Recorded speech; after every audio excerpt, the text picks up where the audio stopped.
پیاری حدیث مسلم اور بخاری شریف سے لی گئی ہے۔ حضرت عبداللہ بن عمرو رضی اللہ عنہما سے روایت ہے کہ رسول اللہ صلی اللہ علیہ وسلم نے ارشاد فرمایا، قیامت سے پہلے دجال نکلے گا اور وہ 40 تک ٹھہرے گا۔ اس حدیث کو روایت کرنے والے صحابی حضرت عبداللہ بن عمرو رضی اللہ عنہما فرماتے ہیں کہ میں نہیں جانتا کہ رسول اللہ صلی اللہ علیہ وسلم کا مطلب 40 سے 40 دن تھے یا 40 مہینے یا 40 سال۔ آگے حدیث بیان کرتے ہیں کہ پھر اللہ تعالیٰ حضرت عیسیٰ بن مریم علیہ السلام کو دنیا میں بھیجیں گے، جیسے کہ وہ عروہ بن مسعود ہیں، یعنی ان کی شکل و صورت حضرت عروہ بن مسعود رضی اللہ عنہ سے ملتی جلتی ہوگی۔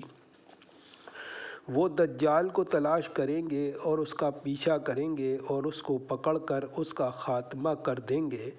پھر 7 سال تک لوگ ایسے رہیں گے کہ 2 آدمیوں کے بیچ بھی آپس میں دشمنی نہیں ہوگی۔ پھر اللہ تعالیٰ ملک شام کی طرف سے ایک ایسی خاص قسم کی ٹھنڈی ہوا چلائیں گے جس کا اثر یہ ہوگا کہ زمین پر کوئی آدمی ایسا باقی نہیں رہے گا جس کے دل میں ذرہ برابر بھی ایمان ہو۔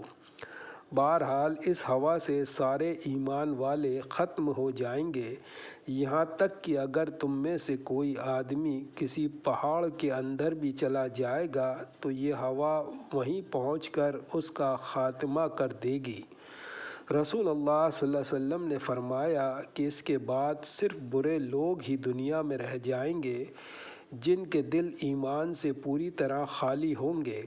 ان میں پرندوں والی تیزی اور پھرتی ہوگی، یعنی جس طرح پرندے اڑنے میں پھرتیلے ہوتے ہیں اسی طرح یہ لوگ اپنی غلط خواہشوں کو پورا کرنے میں پھرتی دکھائیں گے اور دوسروں پر ظلم و زبردستی کرنے میں نہ درندوں والی عادتیں ہوں گی، بھلائی کو بھلا نہیں سمجھیں گے اور برائی کو برا نہ جانیں گے۔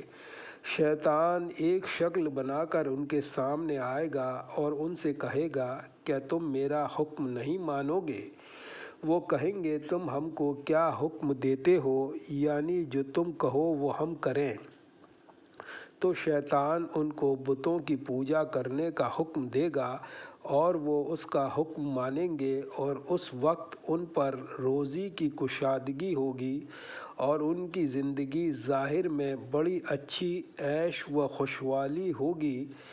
پھر سور پھونکا جائے گا، جو کوئی اس سور کی آواز کو سنے گا اس آواز کی دہشت اور خوف سے بے ہوش ہو جائے گا اور اس کی وجہ سے اس کا سر جسم پر سیدھا قائم نہ رہ سکے گا، بلکہ اس کی گردن ادھر ادھر ڈھلک جائے گی۔ سب سے پہلے جو آدمی سور کی آواز سنے گا اور جس پر سب سے پہلے اس کا اثر پڑے گا وہ ایک آدمی ہوگا جو اپنے اونٹ کے حوض کو مٹی سے ٹھیک کر رہا ہوگا۔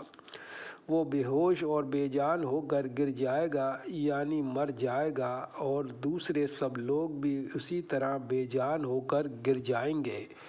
پھر اللہ تعالیٰ ہلکی سی بارش برسائیں گے، ایسی جیسے کہ شبنم۔ اس کے اثر سے انسانوں کے جسموں میں جان پڑ جائے گی۔ پھر دوسری بار سور پھونکا جائے گا تو ایک دم سب کے سب کھڑے ہو جائیں گے اور چاروں طرف دیکھنے لگیں گے۔ پھر کہا جائے گا کہ لوگوں، اپنے رب کی طرف چلو، اور فرشتوں کو حکم دیا جائے گا کہ انہیں حساب کے میدان میں کھڑا کرو، کیونکہ ان سے پوچھ تاچھ ہوگی اور ان کے اعمال کا حساب لیا جائے گا۔ پھر حکم ہوگا کہ ان میں سے جہنمیوں کے گروہ کو نکالو۔ کہا جائے گا کہ کتنے میں سے کتنے؟ حکم ہوگا کہ ہر 1000 میں سے 999۔ رسول اللہ صلی اللہ علیہ وسلم ارشاد فرماتے ہیں کہ یہ ہوگا وہ دن جو بچوں کو بوڑھا کر دے گا۔ اس دن کی سختی اور لمبائی کا تقاضا یہی ہوگا کہ وہ بچوں کو بوڑھا کر دے، اگرچہ حقیقت میں بچے بوڑھے نہ ہوں، اور یہی وہ دن ہوگا جس میں پنڈلی کھولی جائے گی، یعنی جس دن اللہ تعالیٰ خاص قسم کا ظہور فرمائیں گے۔ اور ایک روایت میں اس طرح ہے کہ جب صحابہ کرام رضی اللہ عنہ نے سنا کہ 1000 میں سے 999 جہنم میں جائیں گے تو اس بات سے وہ اتنے پریشان ہوئے کہ چہروں کا رنگ بدل گیا۔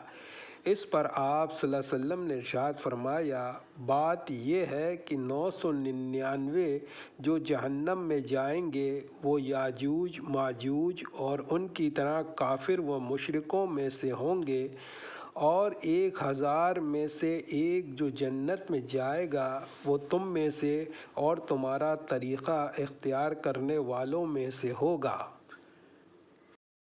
سبحان اللہ و بحمدہ، سبحانک اللہم و بحمدک، اشہد ان لا الہ الا انت، استغفرک و اتوب الیک۔ سبحان ربک رب العزت عما یصفون والسلام علی المرسلین والحمد للہ رب العالمین برحمتک یا ارحم الراحمین۔ ایک بار محبت کے ساتھ درود شریف پڑھیں۔ اللہم صلی علی محمد وعلی آل محمد کما صلیت علی ابراہیم وعلی آل ابراہیم انک حمید مجید۔ اللہم بارک علی محمد وعلی آل محمد کما بارکت علی ابراہیم وعلی آل ابراہیم انک حمید مجید۔